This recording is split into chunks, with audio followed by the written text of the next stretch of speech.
Man, what's going on, everyone? Just a quick little update about what's going on with this whole FaceTime thing. So I discussed this like 2-3 days ago. I think I was one of the first people to make a video about it. I definitely wasn't the one who found this out, but there's been tons and tons of videos about it, and I just kind of want to let those things settle. And honestly, after looking into more of this, I think it's way worse than it seems. Like, I think it's a really weird situation that, Apple kind of exposed themselves in. Now, I got a lot of flack because I didn't show people how to do it in that video, and I'm not going to show you guys how to do it in this video. There's tons of articles on how to do it. You guys can look it up. There's videos on it too, but I don't want to, add into that kind of eavesdropping thing. I'm not like that. But I do want to say a quick update. Apple did take down the group FaceTime server, so that's a good step. I think it's a decent step in the right direction. This thing should have never happened in the first place, but I guess it is what it is. I guess they didn't really have too much of a choice, but here's the crazier thing. Within FaceTime, with this whole glitch thing with the audio thing, I didn't know this. If you click the power button, apparently you can transmit video too. Now, I wasn't the one who found this out. I read it about it in like tons of articles.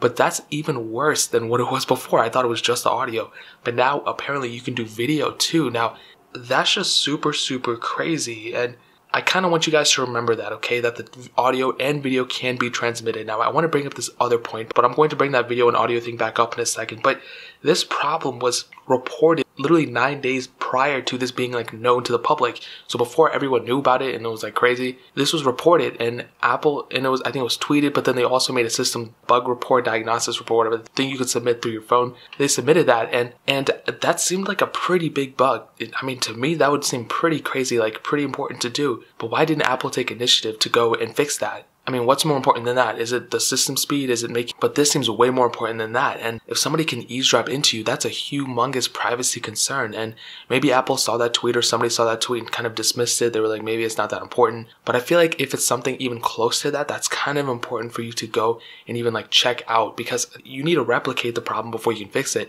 And I don't even think anybody replicated the problem, which is crazy. And another funny thing is, apparently I was reading some Reddit posts, and some person mentioned that a similar case like this happened in 2016. There was another group FaceTime. I think it was on Forbes. They probably said it was like a nasty surprise thing.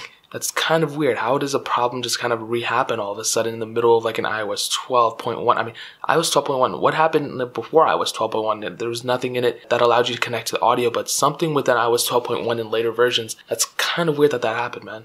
Now, here's the thing. Remember when I told you to remember the video and audio thing? How is that even possible for some device like an iPhone to be transmitting audio and video without you clicking accept, or by you swiping to accept the call or whatever?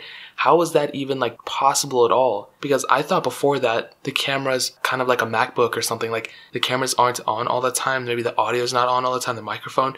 So I would assume that those things turn on after you accept the call or whatever. But how is it even possible that those things can transmit the audio and those things can transmit the video without you clicking accept? So that makes me think maybe like it's just always recording it. Maybe it's just always transmitting it. Like, I don't know. It just doesn't make any sense to me. That kind of makes me kind of scared. Like, are our phones spying on us? I'm one of those people that's like, no, I mean, I don't really care about that stuff. I mean, I think it's important, privacy and stuff, but I don't really think it is going to affect me. But man, this is some crazy stuff. I mean, is our microphone always on and recording us? Is our cameras just always on looking at us like on our MacBooks? I mean, is that why people cover their phones and cameras with their MacBook and Windows webcams with paper? There might be some merit behind it. I used to be like, nah, that's kind of like an extra step. It's kind of unnecessary. But now, I mean, who knows? If Apple, like a huge company that's dedicated on privacy, can get through, can have a bug, humongous bug like this, what's to say about these other companies, man? And I think in this situation is worse than I really thought at first and anticipated.